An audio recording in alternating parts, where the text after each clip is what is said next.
నమస్కారం. సురేష్ బైరంపల్లి ఆస్ట్రాలజర్ ఛానల్కి స్వాగతం. నన్ను ఇంతగా ప్రోత్సహిస్తున్న మీ అందరికీ సంక్రాంతి శుభాకాంక్షలు. మన తెలుగు రాష్ట్రాలలో సంక్రాంతి వేడుకలు చాలా ఘనంగా జరుపుకుంటాం. సంక్రాంతికి ఒకరోజు ముందు భోగి పండుగతో ఈ సంబరాలు మొదలవుతాయి. భోగి మంటల్లో పాత వస్తువులు వేయడం ద్వారా నెగిటివిటీని తొలగించుకోవడం అనేది ఎప్పటి నుండో ఉన్న ఆచారం. ఇంట్లో ఉన్న బొమ్మలతో బొమ్మల కొలువు అనే చక్కని వేడుకను నిర్వహిస్తాం. ముత్తైదువులతో పేరెంటాలు నిర్వహిస్తారు. ముఖ్యంగా భోగి రోజు సాయంకాలం సమయంలో చిన్నారులకు భోగి పండ్లు పోయడం అనే సాంప్రదాయాన్ని పాటిస్తుంటాం. ఈ భోగి పండుగ రోజు అసలు ఈ భోగి పండ్లను చిన్నారులపై ఎందుకు పోస్తారు, ఏ సమయంలో పోయాలి, అలాగే దీని విధాన క్రమం ఏమిటి అనేది చాలామందిలో ఉన్న సందేహం.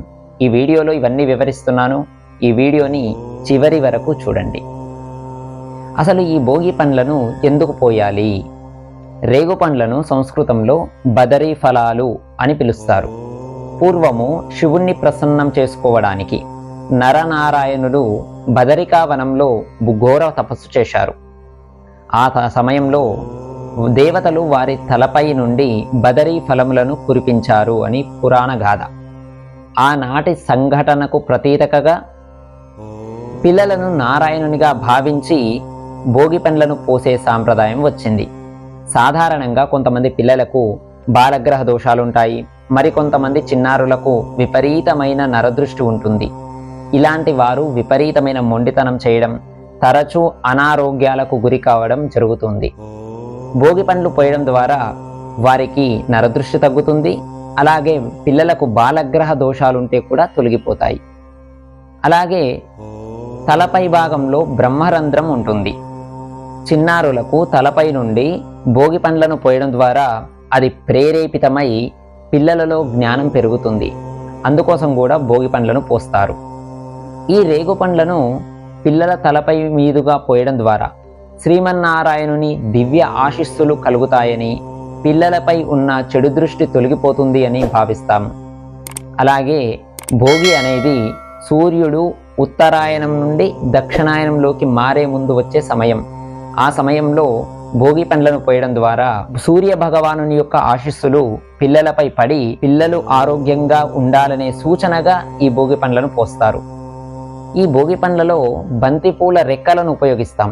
వాస్తవానికి బంతిపూలకు ఉండే గుణము వైరస్లను, బ్యాక్టీరియాలను, సూక్ష్మజీవులను తన వైపు ఆకర్షించుకొని వాటిని నిర్మూలించడం. చిన్నపిల్లలలో అంతరంగికంగా ఉండే వైరస్లు, బ్యాక్టీరియాలు ఈ భోగి పండ్లను పోయడం ద్వారా బంతిపూల రెక్కలకు ఆకర్షితమై అవి శరీరం నుండి వెళ్ళిపోతాయి. ముఖ్యంగా చర్మ సంబంధిత వ్యాధుల నుండి ఉపశమనం లభిస్తుంది. దీనికి సూచికగా కూడా భోగి పండ్లను పిల్లలపై పోస్తాము. అలాగే ఈ భోగి పండ్లను పోస్తాం కదా, ఈ భోగి పండ్లలో ఏమేమి కలపాలి అనే చాలామందిలో సందేహం. భోగి పండ్ల కోసము చిన్న రేగు పండ్లు, ముక్కలుగా చేసిన చెరుకు గడలు, బంతిపూల రెక్కలు, చిల్లర నాణేలు మొదలైనవి వాడతారు. కొందరైతే శనగలు, చాక్లెట్లు, చిటికెడు పసుపు, బియ్యం కూడా కలుపుతారు. ఇవన్నీ మిశ్రమంగా కలిపి పెట్టుకొని వాటిని పిల్లలపై నుండి పోయాలి. ఇక మరొక సందేహము, పిల్లలకు ఈ భోగి పండ్లను ఏ సమయంలో పోయాలి అని. భోగి పండ్లను సంక్రాంతికి ముందు రోజు అంటే భోగి రోజు సూర్య అస్తమయానికి ముందు అంటే సాయంకాల సమయంలో భోగి పండ్లను కార్యక్రమం నిర్వహించాలి. అంటే సుమారు సాయంత్రము 5:30 నుండి 6:30 మధ్య నిర్వహించుకోవాలి. కొన్ని ప్రాంతాలలో సంక్రాంతి రోజు ఉదయం పూట కూడా పోస్తారు. అది కొన్ని ప్రాంతాల ఆచారం. ప్రాంత ఆచారాన్ని బట్టి నిర్వహించుకోవచ్చు. కానీ వాస్తవానికి భోగి రోజు సాయంత్రం పోయడం సాంప్రదాయంగా వస్తుంది. ఇక మరొక సందేహం ఏమిటంటే, ఈ భోగి పండ్లను ఎంత వయస్సు ఉండేవారికి పోయాలి అని. భోగి పండ్లను పుట్టిన తర్వాత 3 నెలల వయస్సు నుండి 5 సంవత్సరాల వయస్సు కలిగిన వారి వరకు పోస్తారు. కానీ శాస్త్ర ప్రకారము కౌమార దశలోకి అడుగు పెట్టినంత వరకు కూడా భోగి పండ్లను పోయవచ్చు. అంటే 12 సంవత్సరాల వయస్సు లోపు పిల్లల వరకు భోగి పండ్లను పోయాలి. పుట్టినప్పటి 3 నెలల వయస్సు నుండి 12 సంవత్సరాల వయస్సులోపు వరకు ఈ భోగి పండ్లను పోయవచ్చు. ఇక ఈ భోగి పండ్లను పోసేటప్పుడు ఏదైనా విధాన క్రమం ఉందా, ఏవైనా సాంప్రదాయాలు పాటించాలా అని కూడా మరొక సందేహం. వీటికి ప్రత్యేకమైన సాంప్రదాయం అంటూ ఏమీ లేదు. ఇంతకుముందు నేను చెప్పినట్టు సాయంకాలం పూట భోగి పండ్లను పోయాలి. ముందుగా చిన్నారులకు అలంకరణ చేసి వీలైతే కొత్త బట్టలు ధరింపజేయాలి, లేకపోతే ఉతికిన శుద్ధి బట్టలు ధరింపజేయండి.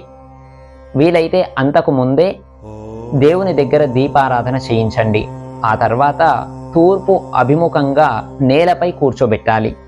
వారికి బొట్టు పెట్టి ముందుగానే ఏర్పాటు చేసుకొని కలుపుకొని పెట్టుకున్న భోగి పండ్ల మిశ్రమం ఉంది కదా, ఆ భోగి పండ్ల మిశ్రమాన్ని దోసిటి నిండా తీసుకొని 3 సార్లు పిల్లల చుట్టూ సవ్య దిశలో తిప్పాలి. ఆ తర్వాత అపసవ్య దిశలో ఒకసారి తిప్పాలి. ఆ తర్వాత వాటి తల మీదుగా పోయాలి. చిల్లర కాయిండ్లు, చెరుకు గడలు మొదలైనవి ఉన్నాయి కదా, ఎత్తు నుండి పోయకండి. పిల్లల తలకు ఆనించి పోసే ప్రయత్నం చేయండి. అలాగే ఒకరికంటే ఎక్కువ మంది చిన్నారులు ఉన్నట్లయితే ముందుగా చిన్న వయస్సుల వారికి, తర్వాత క్రమంగా పెద్ద వయసుల వారికి పోయాలి. భోగి పండ్లను ఒకరు మాత్రమే పోయాలి అని నియమ నిబంధన లేదు. ఇంట్లో ఉన్న వాళ్ళందరూ కూడా పోయవచ్చు. ఈ కార్యక్రమానికి ఇంటి పక్క వారిని, బంధువులను కూడా ఆహ్వానించుకోవచ్చు. భోగి పండ్లను పోసిన తర్వాత చిన్నారులకు మళ్ళీ బొట్టు పెట్టి మంగళహారతి ఇవ్వాలి. అలాగే వారికి ఇష్టంగా కలిగించేటట్టుగా ఏదైనా తీపి పదార్థం తినిపించండి. ఆ తర్వాత వారిని మనస్ఫూర్తిగా ఆశీర్వదించాలి. పోసిన తర్వాత కింద పడ్డ ఆ యొక్క భోగి పండ్లను మనం తినడం కానీ ఉపయోగించడం కానీ చేయకూడదు. నాణాలను వేరు చేసుకొని ఆ పండ్లను ఆవులకు తినిపించడం మంచిది, లేకపోతే ఏదైనా తొక్కని ప్రదేశంలో వేయడం మంచిది. ఈ భోగి పండ్ల సాంప్రదాయం గురించి చాలామందిలో అవగాహన ఉంది, కానీ మరికొంతమందికి సందేహాలు ఉండవచ్చు అనే అభిప్రాయంతో నేను ఈ యొక్క వీడియోని చేశాను. ఈ వీడియో మీకు ఉపయోగపడుతుందని నేను భావిస్తున్నాను. నచ్చితే లైక్ చేయండి, తెలిసిన వారికి ఈ వీడియోని షేర్ చేయండి. మీకేమైనా సందేహాలుంటే కామెంట్ బాక్స్లో తెలియజేయండి. తెలిసిన వారికి తప్పకుండా షేర్ చేస్తారని ఆశిస్తూ, సబ్స్క్రైబ్ చేయకుంటే ఈ వీడియోని సబ్స్క్రైబ్ చేయండి. నమస్కారం.